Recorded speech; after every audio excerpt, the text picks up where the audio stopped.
Assalamu alaikum. I am Dr. Nishat, Assistant Professor of Physiology, and today I will be talking about the exchange of water and nutrients across the blood into the interstitial fluid. The substances are transferred between the capillary and the interstitial fluid by the process of diffusion. Substances can be lipid soluble as well as water soluble. Lipid soluble substances diffuse directly through the cell membrane into the capillary endothelium, for example, the oxygen and carbon dioxide. And water soluble and non-lipid soluble substances diffuse through the intercellular pores into the capillary membrane.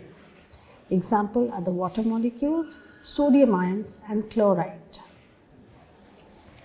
This is the picture showing the diffusion of fluid molecules and dissolved substances between the capillary and the interstitial space.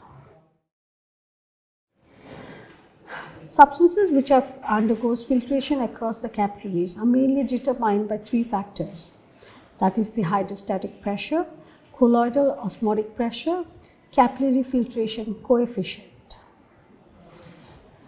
What is hydrostatic pressure? Hydrostatic pressure in the capillaries has a tendency to force the fluid out of the capillaries into the interstitial space via the capillary pore. And colloidal osmotic pressure is caused by the presence of the plasma protein which is present within the capillaries, which causes fluid to move from the interstitial space into the blood by the process of osmosis. This is the picture showing the fluid pressure and the colloidal osmotic forces operating at the capillary membrane, tending to move fluid either outward or inward through the capillary pores. Four primary forces which determines whether the fluid will move out of the blood into the interstitial fluid or in the opposite direction. These forces are called as the stalling forces. What are the stalling forces? Number one is the capillary pressure, which tends to force fluid outward to the capillary membrane. The interstitial fluid pressure, which tends to force fluid inward to the capillary membrane when the interstitial fluid pressure is positive, and outward when the interstitial fluid pressure is negative. The capillary plasma colloidal osmotic pressure, it has a tendency to cause the osmosis of fluid inward through the capillary membrane. And lastly is the interstitial fluid colloidal osmotic pressure, which tends to cause osmosis of fluid outward through the capillary membrane. Therefore, the net filtration which occurs across the capillary is calculated by net filtration pressure is equal to capillary hydrostatic pressure minus interstitial fluid pressure minus the colloidal osmotic pressure in the plasma minus the colloidal osmotic pressure in the interstitial fluid. If the net filtration pressure is positive, there will be a net filtration of fluid across the capillaries. And if the net filtration pressure is negative, there will be net absorption of fluid from the interstitial space into the capillaries. This is the picture showing the fluid exchange across the capillaries. As we know in this picture, the net filtration occurs when the hydrostatic pressure, capillary hydrostatic pressure is much more than the colloidal osmotic pressure. And net absorption of fluid occurs when the colloidal osmotic pressure in the capillaries is much more than the hydrostatic pressure. The rate of fluid filtration in a tissue is also determined by other factors like number and size of the pore in each capillary, the blood flowing in the number of capillaries, and these factors are together expressed as capillary filtration coefficient. The rate of capillary filtration coefficient is therefore determined as filtration is equal to capillary filtration coefficient into net filtration pressure. Capillary filtration coefficient is expressed as milliliter per minute per millimeters of mercury net filtration pressure. Exchange of fluid through the capillary membrane.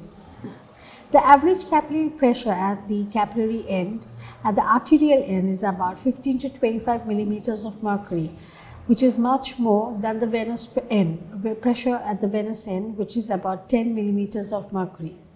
Due to this pressure difference across the arterial end and the venous end of a capillary, fluid usually filters out of the capillaries at the arterial end, and the fluid is reabsorbed back into the capillaries at the venous end.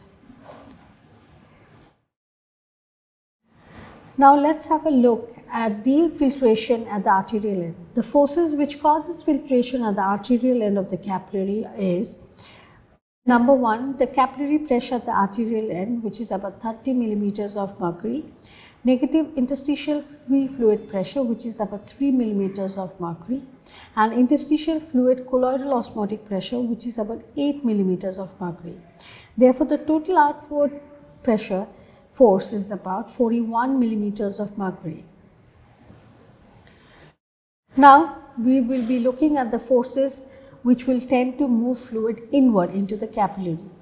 That is the plasma colloidal osmotic pressure, which is about 28 millimeters of mercury. Therefore, the net inward force is about 28 millimeters of mercury. Summating the amount of forces, the outward force is about 41 millimeters of mercury and the inward force is about 28 millimeters of mercury. Therefore, the net outward force which is occurring at the arterial end is about 13 millimeters of mercury.